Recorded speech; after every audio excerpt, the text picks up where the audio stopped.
कहानी की शुरुआत एक शादीशुदा जोड़े से होती है जो काफी समय से बच्चा पैदा करने की कोशिश कर रहे थे और आखिरकार उनके घर में कुसुओ नाम के एक बच्चे ने जन्म लिया। पर ये कोई मामूली बच्चा नहीं था। कुसुओ कुछ खास शक्तियों के साथ पैदा हुआ था जिनके चलते वो सिर्फ 10 दिन में बोलना सीख गया और उसकी इन शक्तियों को देखकर उसके माता पिता भी काफी चिंता में पड़ गए। लेकिन इस सब के बावजूद भी उन्होंने कुसुओ को किसी लैब में भेजने की बजाय खुद ही पालने का फैसला किया, जिसके चलते उसका बचपन तो काफी आराम से बीत गया। पर जैसे जैसे कुसुओ बड़ा होता गया उसकी ये शक्तियाँ उसके लिए श्राप बन गई, क्योंकि वो इन शक्तियों का इस्तेमाल ना तो कसीनो में पैसे जीतने के लिए कर सकता था और ना ही किसी लड़की का दिल जीतने के लिए। और साथ ही कुसुओ को हमेशा ये डर लगा रहता था कि कहीं कोई उस पर शक ना करे और इसी के चलते वो कभी भी अपनी शक्तियों का इस्तेमाल अपने फायदे के लिए नहीं कर पाता था। साथ ही उसकी शक्तियाँ इतनी ज्यादा ताकतवर थी कि उसे अपने सर के ऊपर 2 एंटीना लगाने पड़ते थे ताकि वो अपनी शक्तियों को काबू में रख सके, क्योंकि अगर वो ऐसा नहीं करता तो शायद वो अनजाने में ही पूरे शहर को तबाह कर देगा और किसी का ध्यान उसके इन एंटीनास पर ना जाए। इसलिए वो अपनी शक्ति से सभी लोगों को हिप्नोटाइज कर देता था ताकि कोई उसके एंटीनास के बारे में पूछे ही ना। तभी एक दिन उसके स्कूल में टीचर ने ऐलान किया कि पीके हाई स्कूल फेस्टिवल का आयोजन अगले महीने होने वाला है और सभी बच्चों को इस फेस्टिवल के दौरान तमीज से रहने की हिदायत दी जाती है और ऐसा ना करने पर अगले साल से सभी इवेंट्स को बंद करने की चेतावनी दी गई। वैसे तो कुसुओ को इस इवेंट में कोई खास दिलचस्पी नहीं थी, पर इस इवेंट के दौरान वो हमेशा भीड़ से निकलकर अपने साथ कुछ समय बिता पाता था और वो किसी भी हाल में अपने इस टाइम को खराब नहीं करना चाहता था और इसीलिए उसने फैसला किया कि वो इवेंट के दौरान सभी बच्चों पर नजर रखेगा ताकि कोई गड़बड़ी ना हो। इधर टीचर की क्लास से निकलते ही हीरो नाम का एक स्टूडेंट सामने आया और उसने अपने आप को खुद ही क्लास मॉनिटर के तौर पर नियुक्त कर दिया और अब उसका कहना था कि उनकी क्लास इस इवेंट में ओरिगामी एग्जीबिशन करेगी। पर उसके इस आइडिया से क्लास के कई बच्चे सहमत नहीं थे, क्योंकि वो इस इवेंट में कुछ और दिखाना चाहते थे। क्लास खत्म होने के बाद निंडो नाम के एक लड़के ने पीछे से आकर कुसुओ की आंख कवर कर दी, जिसने कुसुओ को काफी हैरान कर दिया। असल में कुसुओ की शक्तियों की वजह से वो किसी भी इंसान का पता 200 मीटर दूर से ही लगा सकता था, पर निंडो एक अजीब सा दिखने वाला लड़का था जिसका दिमाग हमेशा खाली रहता और इसी के चलते वो बार बार कुसुओ तक बड़ी आसानी से पहुंच जाता। और अब वो कुसुओ के साथ स्कूल के एग्जीबिशन के लिए पत्थर ढूंढने जाना चाहता था, जिसमें कुसुओ को कोई दिलचस्पी नहीं थी। लेकिन इससे पहले कि वो निंडो को मना कर पाता तभी शान नाम का एक और अजीब लड़का वहां पहुंच गया। असल में शान को लगता था कि डार्क रीयूनियन नाम की एक सीक्रेट सोसाइटी पूरी दुनिया को तबाह करना चाहती है और ताकि कोई उन सब की बातें न सुन सके इसीलिए वो निंडो और कुसुओ को स्कूल की छत पर ले गया, जहां उसने बताया कि उसे ऑर्गेनाइजेशन की तरफ से एक लेटर मिली है जिसमें इवेंट के दौरान स्कूल पर होने वाले हमले के बारे में लिखा हुआ था और अब वो चाहता था कि कुसुओ स्कूल को बचाने में उसकी मदद करे, जिसके लिए कुसुओ तैयार भी हो गया। लेकिन अंदर ही अंदर वो ये अच्छे से जानता था कि ऐसा कुछ नहीं होने वाला। इवेंट के 1 हफ्ते पहले कुसुओ क्लास में अकेला बैठा था, तभी उसके कानों में कुछ लड़कियों की आवाज पड़ी जो उस वक्त कोकोमी नाम की एक पॉपुलर लड़की को मिस पीके कॉन्टेस्ट में हिस्सा लेने के लिए बोल रही थी, जिसके जरिए स्कूल की सबसे सुंदर लड़की चुनी जाती थी। और अपने आप को सबसे खूबसूरत समझने वाली कोकोमी ऐसा बर्ताव कर रही थी कि मैं तो इसके लायक ही नहीं हूँ, नहीं मैं कहाँ सुंदर हूँ, छोड़ो ना। वो बार बार अपनी किसी दूसरे दोस्त को हिस्सा लेने को बोल देती, पर जब कुसुओ ने उसका दिमाग पढ़ा तो वो तुरंत ही समझ गया कि कोकोमी ये सब सिर्फ इसलिए कर रही है क्योंकि वो जानती है कि वो बड़ी ही आसानी से ये कॉन्टेस्ट जीत जाएगी। उसका दिमाग पढ़ने के बाद कुसुओ ने कहा कि उसे कोकोमी में कोई दिलचस्पी नहीं है, पर वहीं दूसरी तरफ कोकोमी उसके पीछे पड़ी हुई थी, क्योंकि कुछ दिन पहले छुट्टियों के दौरान कुसुओ ने उसे बुरी तरह इग्नोर कर दिया था और कोकोमी बस अब ये जानना चाहती थी कि ये कौन है जिसने पू को पलट के नहीं देखा।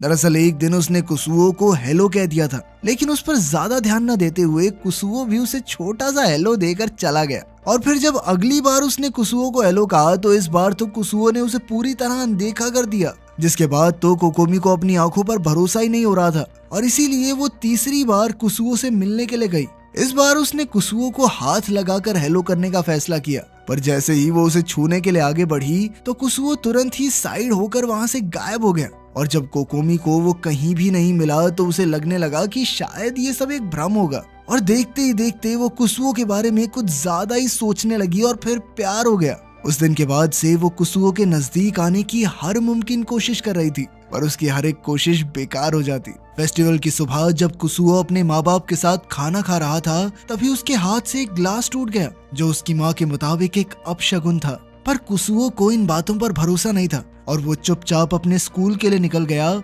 जहाँ इवेंट शुरू होने से पहले सारी क्लास सभी पत्थरों को देख रही थी जो बच्चों ने इकट्ठा किए थे। लेकिन उन सभी में सबसे अलग पत्थर एरन का था, जिसके ऊपर लाल रंग लगा हुआ था। और तभी कुसुओ को याद आया कि एरन एक पुराना अपराधी था जिसे खुद को सुधारने के लिए स्कूल में भेजा गया था, और हो सकता था कि उसके पत्थर पर लगा हुआ लाल रंग कोई मामूली रंग नहीं बल्कि असली खून हो। इसके बाद कुसुओ स्कूल कॉरिडोर में चला गया, जहां कोकोमी लगातार उसका पीछा कर रही थी, और अब उसका प्लान था कि उसे किसी भी तरह कुसुओ के साथ कुछ पल अकेले में बिताने थे। पर वो इस बात से अनजान थी कि कुसुओ उसके दिमाग में चल रहे सभी प्लान्स को पहले से ही जानता है। तभी कोकोमी ने कुसुओ से बात करने की कोशिश की, पर उसी वक्त कोकोमी का एक बहुत बड़ा फैन क्लब भी वहां पहुंच गया और उसके फैंस ने उससे पीके ब्यूटी कॉन्टेस्ट में हिस्सा लेने की रिक्वेस्ट करना शुरू कर दिया। और इसी शोर का फायदा उठाकर कुसुओ चुपचाप वहां से निकल गया, जिसके बाद उसने खुद को एक मैजिक शो में टेलीपोर्ट कर लिया, जहां एक स्टूडेंट अपनी माँ के साथ मिलकर एक जादू दिखाने वाला था।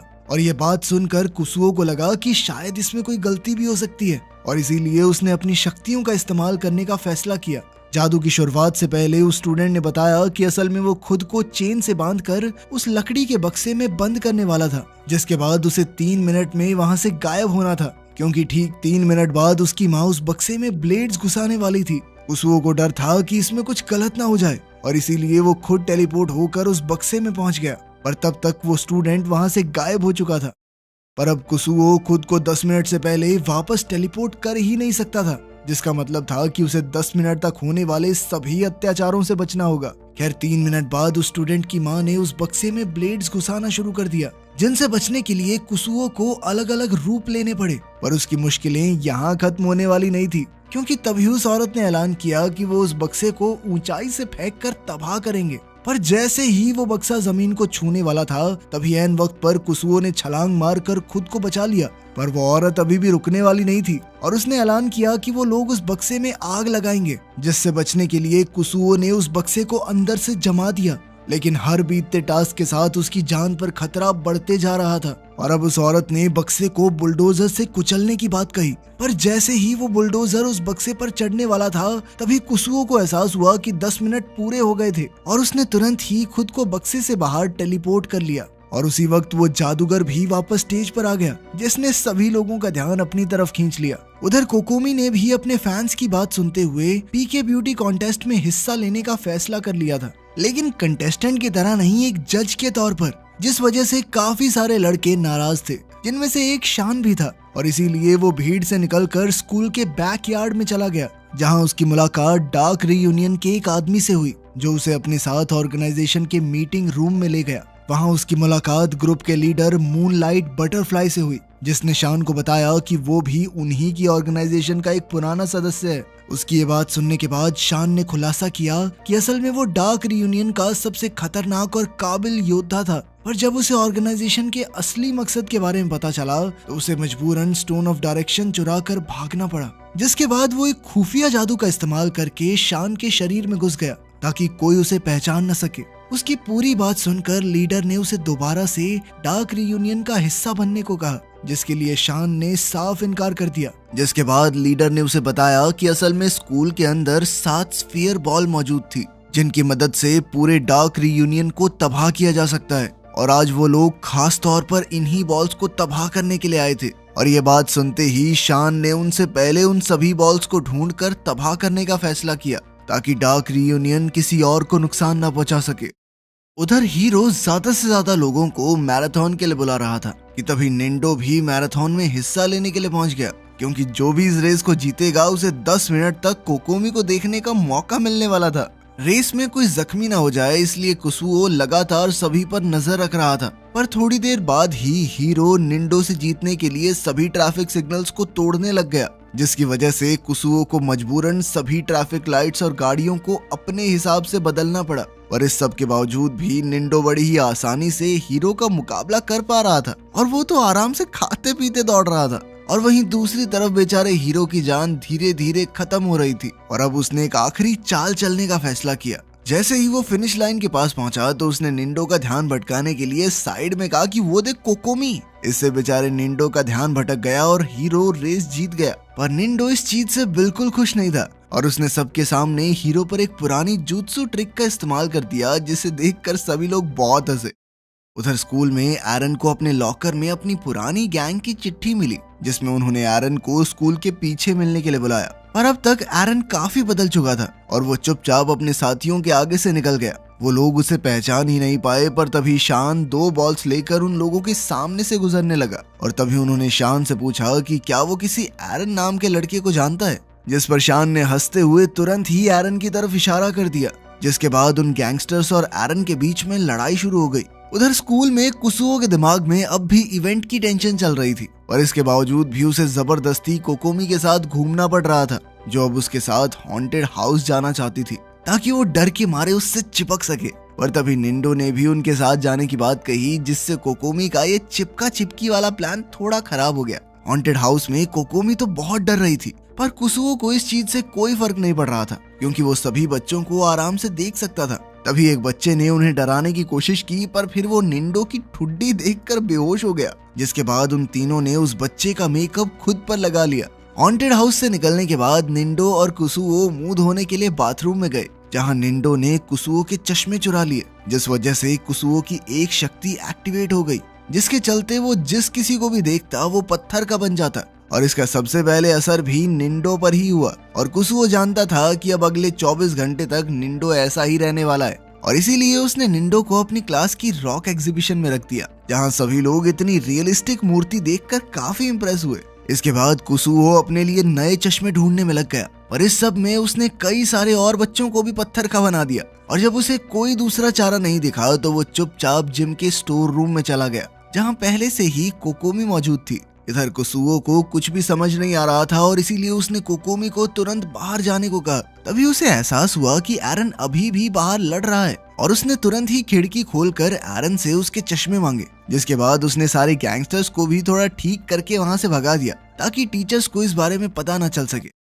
इस सब के बाद कुसुओ को लग रहा था कि शायद अब तो मेरी सारी टेंशन खत्म, पर तभी एक बार फिर से कोकोमी उसके सामने आई और अब वो कुसुओ के साथ एक कपल गेम खेलना चाहती थी, जिसके लिए कुसुओ बिल्कुल भी तैयार नहीं था। पर तभी कोकोमी के फैन बॉयज ने वहां आकर कुसुओ को धमकाना शुरू कर दिया। अपनी बहन के साथ इतना क्यों घूम रहा तू? हाँ, ज्यादा समय मत बिताया कर उसके साथ, समझा, वरना गेम कर देंगे तेरी। ये सब देखकर कोकोमी ने उन लड़कों को चुप करवाने की कोशिश की, पर उन सभी ने कुसुओ और कोकोमी का पीछा करना शुरू कर दिया, जिनसे बचने के लिए वो वापस जिम स्टोर में घुस गए और उनके अंदर जाते ही उन फैन बॉयज ने कमरे को बाहर से बंद कर दिया। और कमरे के अंदर पहुंचकर जब कुसुओ ने कोकोमी का दिमाग पढ़ा तो उसे पता चला कि असल में ये सब उसी का प्लान था ताकि वो दोनों एक साथ समय बिता सकें। ऊपर से कोकोमी ने ही मैराथन और एरन की लड़ाई करवाई थी ताकि कुसुओ हर वक्त बिजी रहे और अपने दोस्तों के पास न जाए। ये सब पता चलने के बाद कुसुओ अब उस कमरे से बाहर निकलने का रास्ता ढूंढ ही रहा था कि उधर शान 7 बॉल्स इकट्ठी करने के बाद डार्क रीयूनियन के मीटिंग हॉल में पहुंचा,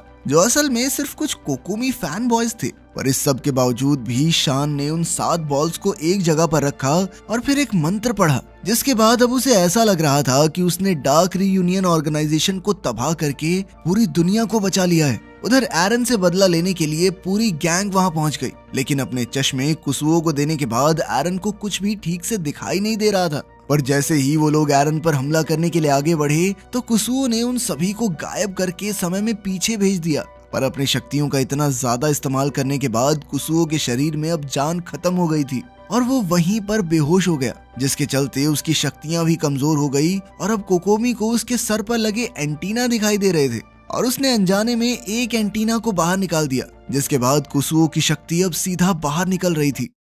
जिस वजह से पूरी दुनिया के सेंसर्स ने काम करना बंद कर दिया। तभी कुसुओ को दोबारा से होश आया और जब उसने एक बक्से पर हाथ रखा तो वो तुरंत ही टूट गया। ये देखकर कोकोमी काफी डर गई और उसने एंटीना को छोड़ दिया। और इधर जैसे ही कुसुओ को इस चीज का एहसास हुआ तो उसने तुरंत ही कोकोमी से अपना एंटीना वापस मांगा, लेकिन उसी वक्त कमरे की सारी दीवारें जमने लग गई, जिसे देखते ही कुसुओ समझ गया कि अब वो लोग धरती पर नहीं है। इसीलिए अब वो कोकोमी के बेहोश होने का इंतजार करने लग गया, जिसके तुरंत बाद उसने अपनी शक्ति से एंटीना वापस ढूंढा और उस इमारत को वापस धरती पर ले आया। पर अब उसे समझ नहीं आ रहा था कि वो पूरी दुनिया को ये चीजें कैसे समझाएगा, किसको क्या क्या जवाब देगा। इसीलिए उसने अपनी शक्ति से पूरे एक दिन पीछे जाने का फैसला किया, ताकि इस बार वो हर एक फैसला सही तरीके से ले सके। यहीं पर ही अजीबोगरीब कहानी खत्म होती है। कमेंट्स में जरूर बताना कैसी लगी।